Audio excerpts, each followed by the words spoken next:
From the Times and the Sunday Times, this is The Story. I'm Manveen Rana. It's just after 9 a.m. on a surprisingly summery morning. I've got a coffee, and I'm at Battersea Heliport, waiting for a ride, which is obviously how all good podcasts should begin. I'm Mark Dyer, Muriel McKay's grandson. Mark, we're about to fly off. What are you hoping today will achieve? I'm hoping today will achieve the end of this mystery that's gone on for half a century. Mark Dyer is a successful businessman. He's used to making things happen and getting results. But when it comes to the enduring mystery of what happened to his grandmother, results are harder to come by. We're about to fly off to a farm in Hertfordshire where there's now fresh hope of finding the remains of Muriel McKay, who's been missing since 1969. How much does this mean to you? How much does it mean to me? I mean, it would be churlish for me not to say it means a hell of a lot, because it's an incredible mission for the family to attempt to end the mystery. And this is the hottest lead we've had in 54 years. So we're seeing it through, but I'm a realistic person. I can't work on the basis my grandmother is definitely waiting to be picked up at the farm. I'm hoping she is.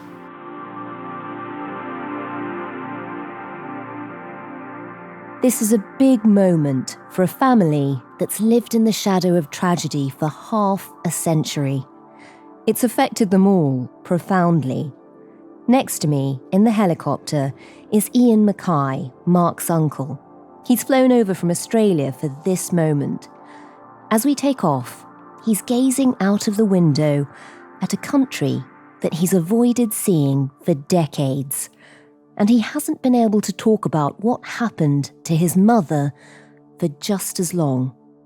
I must admit I do feel apprehensive about going to the farm. It's been a place of horror for most of my life. It's been more than 50 years. You've waited so long to find out what happened to her, but also where she is. How does it feel to think this might be it? It really has mixed feelings because it doesn't bring her back. Well, I guess I hope that we'll find my mother's final resting place. We'll return to that search for Muriel McKay, but before we do, to understand how we got here, how we found ourselves on a helicopter on our way to a police dig, we really need to go back to the start, to one fateful day in 1969. It was the 29th of December, in the middle of that little lull between Christmas and New Year. A smart Rolls-Royce pulled up outside a big house in the leafy London suburb of Wimbledon. What happened next would make national headlines for months to follow. The door was open. She was not indoors. Her outdoor coat is missing. There's every sign then that she left the house against her will. There's no other reason to think that she's left for any other reason. 55-year-old Muriel McKay, a housewife, a churchgoer, and a loving mother to her 3 grown-up children, had been kidnapped. But this was a case of mistaken identity. She was never meant to be the target.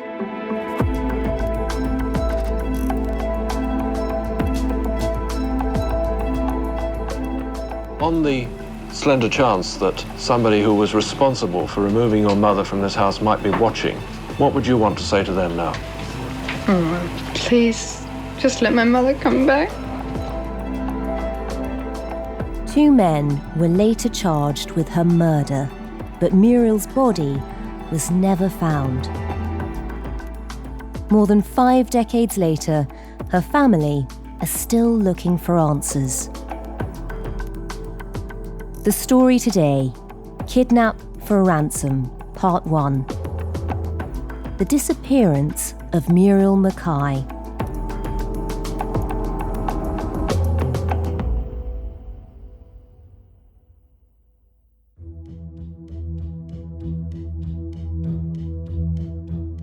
My name is Ben Ellery, and I am the crime editor at The Times.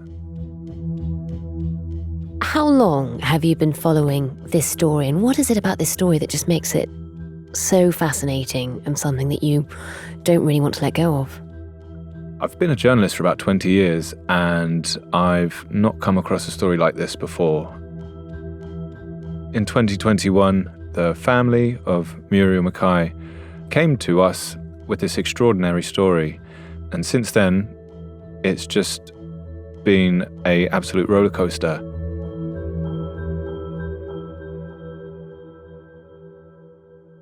And Ben, take us back to where this story begins. Who was Muriel? Tell us about her. Yeah, Muriel was a woman who was born in Adelaide in South Australia. She married her childhood sweetheart, a chap called Alec McKay, and Alec became a successful newspaper executive in Australia. And he came to the UK in the 50s to work for the Mirror newspaper, which at the time was an absolute giant. And he was a key figure. And he was headhunted, essentially, by Rupert Murdoch, a fellow Australian, had just come over to the UK and was making big waves. He'd purchased the Sun newspaper. 3 weeks before this happened, this tragedy happened in Alec's life, they relaunched the Sun, and that was Alec who was behind it. So Alec is clearly a very successful executive in an industry which at the time is one of the most influential in the country. They live a comfortable life. They seem to be doing very well. They have a beautiful house in Wimbledon. The pictures of Muriel look very glamorous. What do we know about her? What was she like? That's right. So they had this home in Wimbledon, and apparently out front they had a flag, the Australian flag. They had a flagpole. Yeah. And actually, someone emailed me the other day to say that they knew Muriel back in those days, and they described her as a very special lady. They said that when her mother fell sick, Muriel took this woman in and looked after her 2 children for 2 weeks. And she said she'd seen the coverage and felt that actually, not enough had been said about Muriel, because people who knew her, I think, would say that there was just something about her. She got on with everyone, made friends wherever she went, and, had 3 children, had grandchildren who, sadly, she never got to see really grow up. But certainly everyone who I've spoken to about her remembers her extremely fondly. So take us back to the 29th of December, 1969. This is just 3 weeks after the huge success of her husband Alec launching the Sun. Things seem to be going well. Their 3 children are settled. They've got grandchildren. They're living in this beautiful mansion with a flagpole in Wimbledon. What happens on that day? It was days after Christmas, and as a result, Rupert Murdoch had gone back to Australia to spend Christmas with his family, and he gave his Rolls Royce to Alec McKay, who was his deputy and, his sort of trusted lieutenant. So Muriel was in his Rolls Royce, having been to an appointment. What she was unaware of was that 2 brothers, Arthur Hossain and Nizamuddin Hossain, had been following this car. They had seen Rupert Murdoch on TV, and basically they'd concocted a plan. They were going to kidnap his then wife, Anna, and hold her ransom for £1 million, which is sort of equivalent to £15 million today. What they were unaware of was that the woman in that car was not Anna Murdoch, but was in fact Muriel. And as she got home, got out of the car, and walked up to the drive, she was abducted. So at what point does he realise his wife has been kidnapped? So later that day, Alec returns home and he finds that the door is ajar and an internal door had been damaged. I opened the door only to find the front door open. I then saw things scattered on the floor which had come from her handbag. Then on one side of me, I noticed this machete, which was sitting on the writing desk. So you came through the door. What signs did you see in this room where we're now sitting that your wife probably left the house against her will? The telephone was lying on the floor. The chair was some disarray. I then walked into the room at the back of this room that we're now in, and there was a fire burning there. Not an electric fire, which has been already mentioned, but a coal fire, and it was blazing away, and the dog was sitting in front of the fire. He then, phoned the police. A few hours later, the phone rings, and it's one of the kidnappers. And they tell them that he is from a mafia group called M3 and demands if they want to see Muriel again, then they're going to have to pay them £1 million. Wow, and that's an extortionate sum at the time. Alec, given that he's so embedded in the world of journalism, also speaks to quite a few editors at the time. I mean, just give us a sense of how this story played out over the next few days, few weeks and months. If you speak to people who were around at that time, they will tell you that when this happened, it was the biggest story, that had been for years. And every day it was leading bulletins.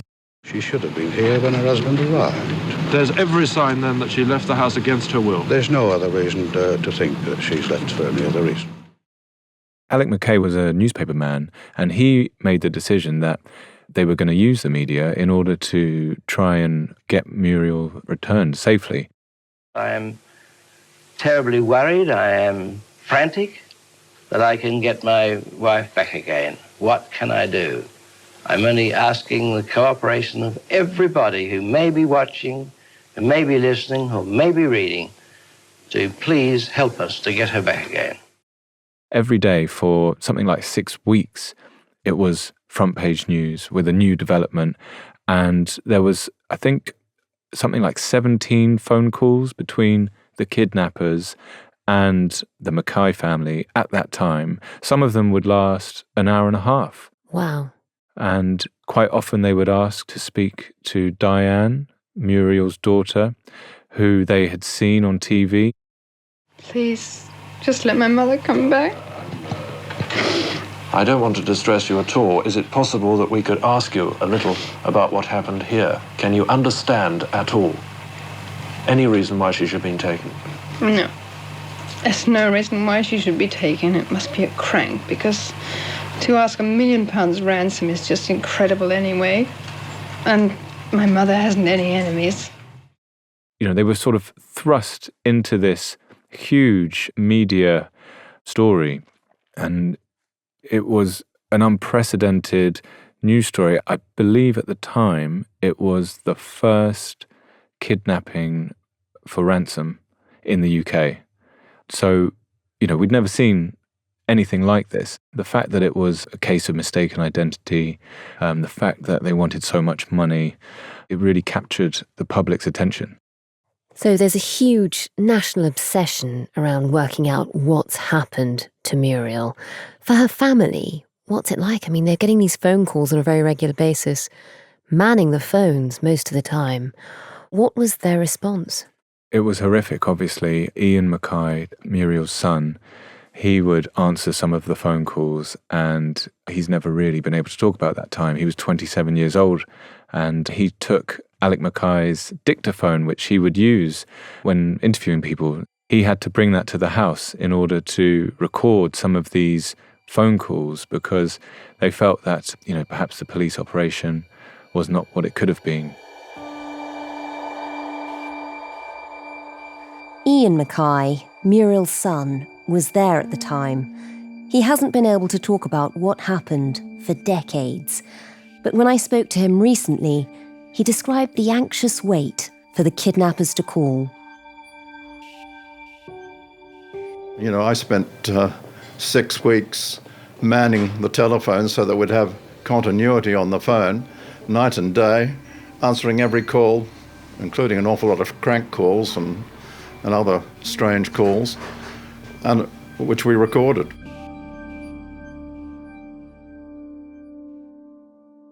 A newspaper published their phone number on the front page, which, as you can imagine, resulted in all sorts of people. The family's phone number. That's right.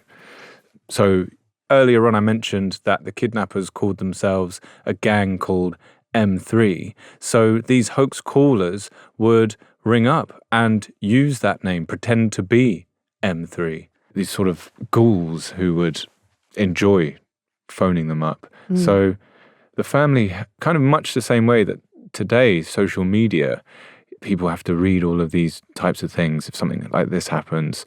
It was like they were beamed into their front room and, they wanted to answer every call because they never knew. Some of them actually were the kidnappers. Like I say, I think there were 17 which were genuine calls, and it was, you need to keep answering that phone because you want to hold on to that hope that she's still alive.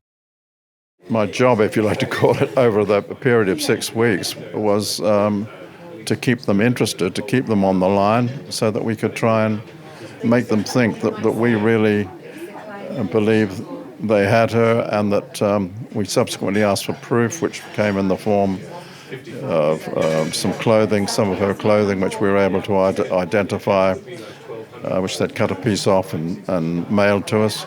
So we just encouraged everything that we were still hopeful that she was alive.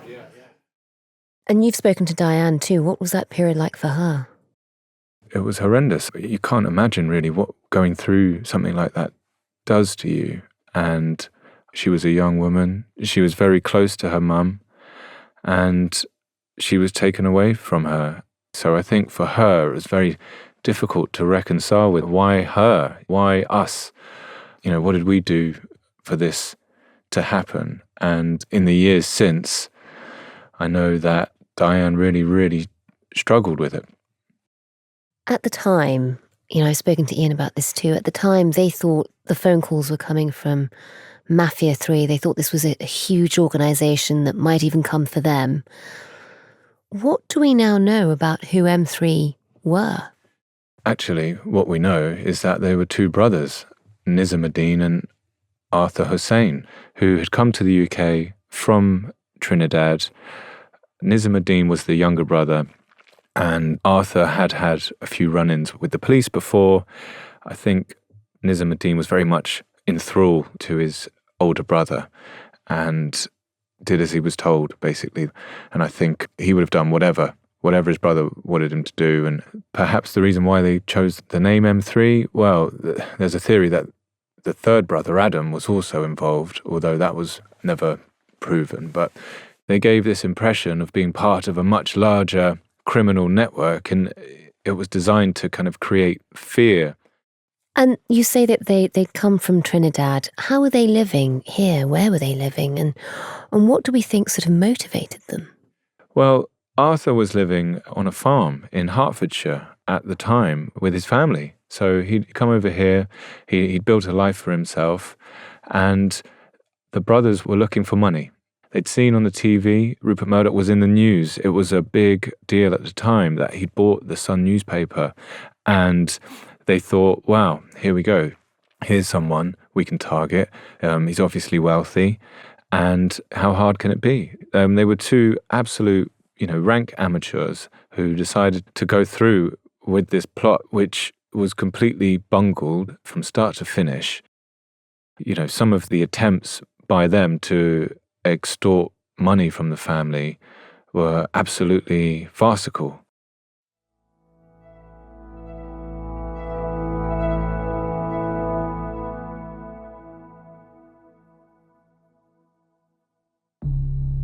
Ben, you've been telling us about Muriel's kidnapping by a group who called themselves M3, but were in fact two brothers, Arthur and Nizam Hussain from Trinidad.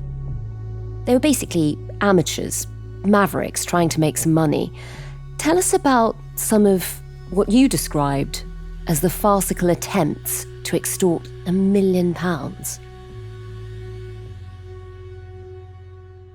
There were at least 2 aborted attempts to pay the brothers, where they would drop off fake banknotes, and the police, they would arrange for, the money to be dropped off between 2 sets of fake flowers.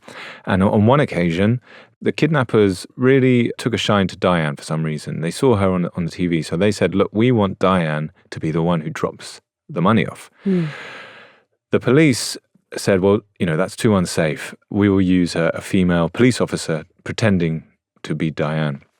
Actually, they couldn't find a female police officer. So what they did was they got a man to dress up as a woman. They got a male police officer to put tights on. Oh my God. Yeah. I mean, it's absolutely bonkers to think back to this is something that the police actually did.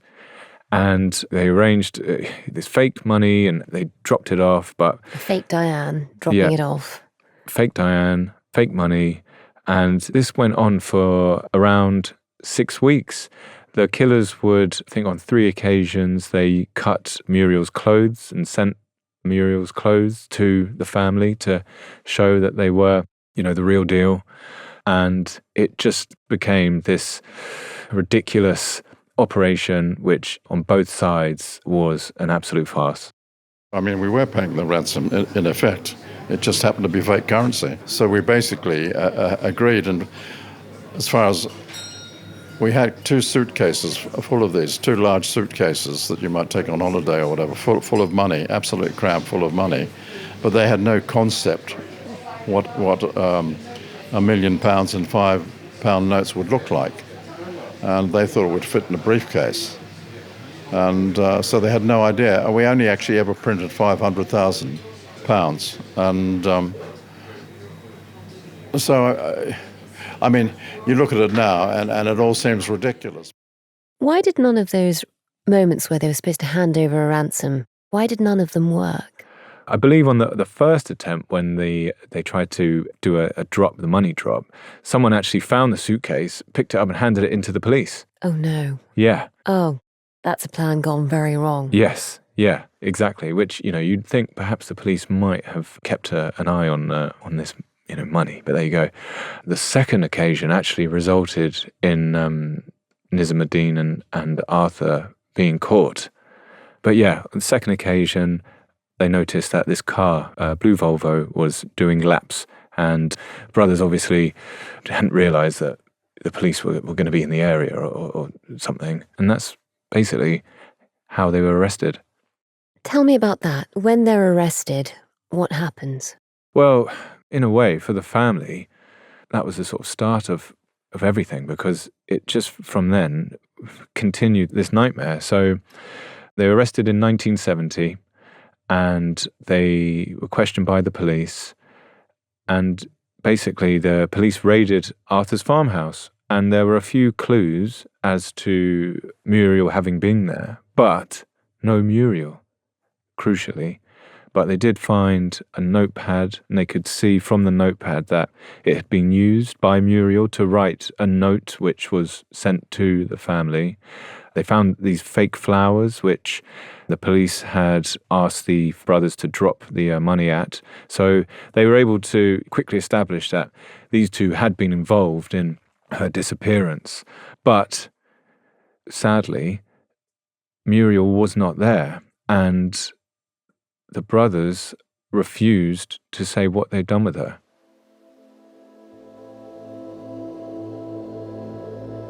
At what point does the family and the police decide Muriel must be dead? I think throughout this experience, she was missing for about 40 days before the culprits were arrested. The family did start to feel like she was dead. And a few days into her kidnap, they actually received a phone call from someone they suspect was involved in the kidnapping, saying that she died. And it did sound as if it was a sort of confession. So I think the family did have that sense. And it's difficult because at the time, the police, they found some evidence that Muriel had been at the farm, but there was no body. And it went to trial at the Old Bailey. And it was the first trial or the first conviction for murder without a body. Diane said she remembers looking at Nizam in court at the Old Bailey and just feeling such hatred for him, this man who'd taken her mother away. And they were charged with burglary, kidnap, and murder. And I suppose their thinking was, let's just keep quiet.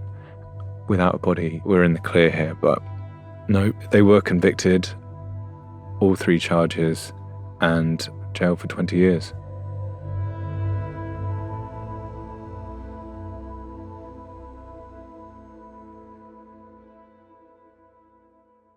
During the trial and after the trial, there were lots of different versions of, what people thought had happened to Muriel.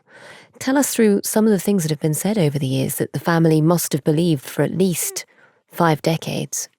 Yeah, well, I think at the time, the police, when they interviewed the family about it, they sort of intimated that she must have a lover in Australia and, had done a flit and had run off with him. And you can only imagine how that feels. And as the family, you're probably begging them, well, why are you worried about that? You should be trying to find whoever's kidnapped her, not come up with these theories. At the time, there was a theory going around, and actually it's had a lot of cut through, that the brothers fed Muriel to pigs at the farm.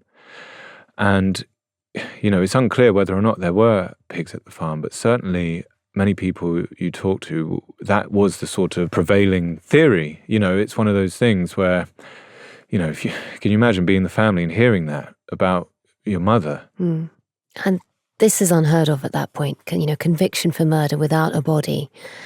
What happens to the brothers after that? So they were sent to prison. Nizam's released after 20 years and deported back to his native Trinidad. And Arthur died in a psychiatric hospital in 2009. He had all sorts of mental health conditions and was kept in a psychiatric unit where he died. And Muriel's husband, Alec McKay, he died in 1983. And after the conviction, he came out of court and he said, all I want is a place where I can lay some flowers for my wife. It was something that Alec McKay would never be able to do.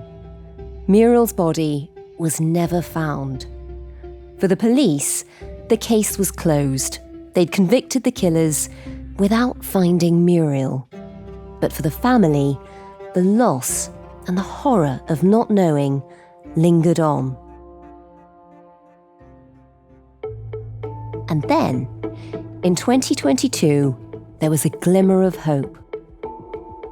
The family were at home one night watching TV when they saw a documentary about Muriel's kidnap and murder. And to their great surprise, the makers of the documentary had managed to find Nizam. That's coming up in part 2 tomorrow. My colleague, Ben Ellery, has been following every twist and turn in the story of Muriel McKay's disappearance for more than 3 years now. You can find all of his reporting on the subject at thetimes.com with a subscription.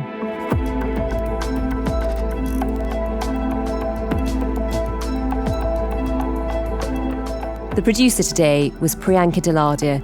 The executive producers were Edward Drummond and Will Rowe, and sound design and theme composition were by Mal Lassetto. We'll be back tomorrow when the family travel to Trinidad with our reporter Ben Ellery to find answers.